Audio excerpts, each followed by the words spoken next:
இயல் 6 துணைப்பாடம் இரும்பு மனிதர்களின் நாடு. பாடம் அறிமுகம். அறிவியல் நுட்பங்கள் நாளுக்கு நாள் கண்டுபிடிக்கப்பட்டு வருகின்றன. மனித வாழ்க்கை காலை முதல் மாலை வரை இந்த சாதனங்களை சார்ந்துள்ளது. இந்த புதிய இயந்திரங்களால் சுற்றுப்புறம் முழுவதும் மாசு அதிகரித்து வருகிறது. இந்த மாசுபாட்டால் நூற்றுக்கணக்கான பிரச்சனைகள் எழுகின்றன. இந்த பூமியை அழகாகவும் பசுமையாகவும் மாற்ற நம்மால் முடிந்த அளவு முயற்சி செய்ய வேண்டும். வாழ்க்கை மதிப்பு. சுற்றுச்சூழல் பாதுகாப்பு அறிவியல் கருவிகளால் ஏற்படும் நோய்களை தடுப்பது மற்றும் புரிதலை வளர்ப்பது நமது கடமையாகும். என்னை அந்த கிரகத்திற்கு விமானத்தில் அழைத்து சென்ற நபரின் பெயர் லாஞ்சங். எங்களுடைய அந்த கிரகங்களுக்கு இடையேயான விமானம் அந்த கிரகத்தை அடைந்தபோது எங்கும் நீல புகையாக இருந்தது. என் நண்பன் உடனே என் கழுத்தில் ஆக்சிஜன் பையை மாட்டி ஒரு ரப்பர் கருவியை என் மூக்கில் பொருத்தினார். அவரும் இதே போன்ற ஒரு பையை மாட்டி வைத்திருந்தார். நமது கிரகத்தின் இந்த விஷவாயு இப்போது பிரச்சினைக்கு காரணமாகிவிட்டது என்று கூறினார். விமான நிலையத்திலிருந்து கண்ணாடியால் ஆன ஒரு உணவகத்திற்கு நாங்கள் வந்தடைந்தோம். அப்போது ஒரு இரும்பு மனிதர் எங்கள் அறைக்குள் வந்தார். லாஞ்சங் அவரிடம் 2 காபி மற்றும் ஏதாவது சாப்பிட வேண்டும் என்று கேட்டார். அந்த மனிதரை பற்றி நான் எதுவும் கூறுவதற்கு முன் நான் அங்கு தொங்கிக் கொண்டிருந்த 3012ஆம் ஆண்டு காலண்டரை பார்த்தேன். ஆமாம், இதுதான் நாங்கள் இருக்கும் ஆண்டு. உங்களை விட 1000 வயதுக்கு மேல் நாங்கள் மூத்தவர்கள் என்பதை இதிலிருந்து புரிந்து கொள்ளலாம் என்று லாஞ்சங் கூறினார். ஆனால் இந்த இரும்பு மனிதன், இதுதான் எங்கள் கிரகத்திற்கு இப்போது தேவை. மனிதர்களாகிய எங்களுக்கு இங்கு போதுமான ஆக்சிஜன் இல்லை. ஆக்சிஜன் இப்போது ரேஷனில் கொடுக்கப்படுகிறது. இந்த கிரகத்தின் மக்கள் தொகை தேவைக்கேற்ப குறைந்த எண்ணிக்கையிலேயே உள்ளது. அதாவது மனிதர்களுக்கு தேவையான ஆக்சிஜன் பைகள் இருந்தால் மட்டுமே இங்கு உயிர் வாழ முடியும்.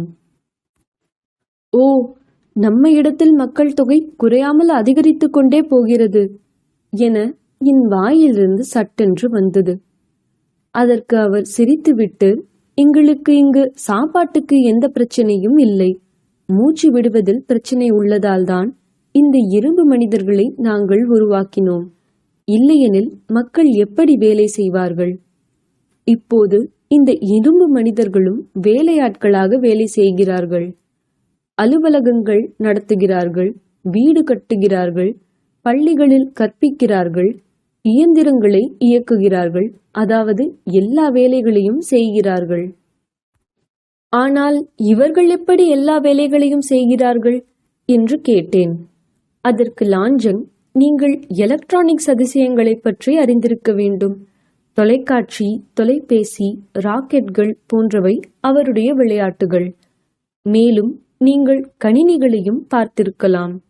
இங்கு எலக்ட்ரானிக்ஸ் பயன்படுத்துவதன் மூலம் இரும்பு மனிதர்கள் உருவாக்கப்பட்டனர். எங்களிடம் இரும்பு மனிதர்கள் தயாரிக்கும் தொழிற்சாலைகள் பல்வேறு நகரங்களில் உள்ளன. அவற்றை வாங்குவோர் கூட்டம் அதிகமாக உள்ளது.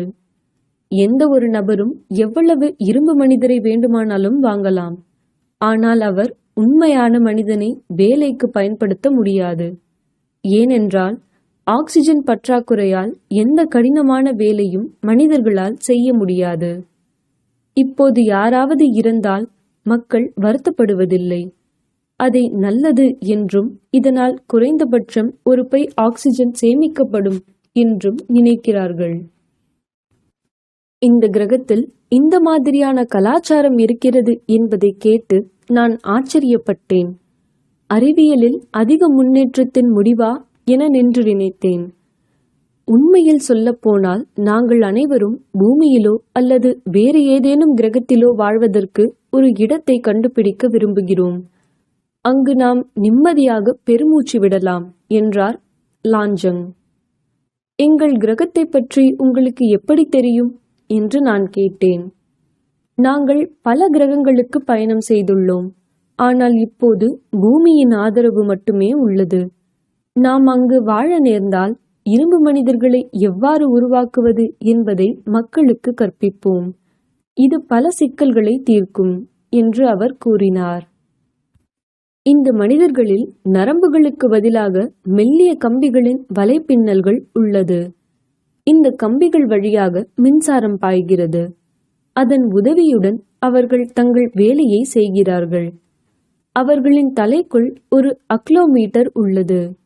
அதை பொருத்தி வேலையை அதிகரிக்கலாம் அல்லது குறைக்கலாம். இருப்பினும் ஒவ்வொரு வாரமும் அனைத்து இரும்பு மனிதர்களையும் மருந்தகத்தில் காண்பிக்க வேண்டியது அவசியம். அங்கு அவர்களின் மூட்டுகள் மற்றும் பாகங்கள் எண்ணெய் பூசப்பட்டு முடுக்கமானி சரிபார்க்கப்படுகிறது. இப்படிப்பட்ட நாட்கள் நம் பூமியில் எப்போது வரும், என்ன நடக்கும் என்று நினைத்து கொண்டிருந்தேன். அப்போதுதான் அந்த கிரகத்தின் பிரதமரின் அழைப்பு வந்தது. அவருடன் எப்படி எந்த வகையில் உரையாடுவது என்று நான் கவலைப்பட்டேன். எல்லாவற்றுக்கும் மேலாக பூமியில் உள்ள பிரச்சினைகள் குறையவில்லை. இந்த கிரகத்தின் மக்களும் பூமிக்கு வந்தால் என்ன செய்வது? நான் காரில் அமர்ந்திருந்தேன். ஆனால் இதை பற்றி என்ன பேசுவது என்று என் மனம் மிகவும் வருத்தப்பட்டது. அப்போது எங்கள் கார் அதிர்ந்தவுடன் நாங்கள் எழுந்தோம். பிறகுதான் எல்லாமே கனவு என்று தெரிந்தது. ஒருவேளை இன்னும் 1000 ஆண்டுகளுக்கு பிறகு நான் என் கனவில் கண்ட அதே நிலை பூமிக்கு ஏற்பட்டால் அது மிகவும் விசித்திரமாகவும் கவலையளிப்பதாகவும் இருக்கும்.